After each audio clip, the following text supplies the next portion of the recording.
మన శంకర వరప్రసాద్ 5 రోజుల్లో 226 కోట్ల కలెక్షన్లు సాధించిందంట.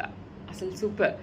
రిలీజ్ అయిన సంక్రాంతికి రిలీజ్ అయిన 5 సినిమాల్లో 4 సినిమాలు హిట్ లిస్ట్లో ఉంటే ఒక్కటి మాత్రం ప్రజల అంచనాల్ని అందుకోలేకపోయింది అని అంటున్నారు.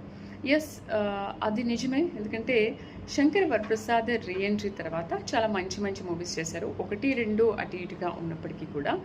అండ్ ప్రజల ఆడియన్స్ పల్స్ని పట్టేసిన తర్వాత ఎస్, మనం ఇలాంటి మూవీస్ చేస్తే ఆడియన్స్కి మనం ఇంకా కనెక్ట్ అవుతాము అని. కనెక్ట్ అయినా అవ్వకపోయినా ఆల్రెడీ ఎస్టాబ్లిష్ హీరోస్ కాబట్టి వాళ్ళకి ఏమీ తక్కువ కాదు.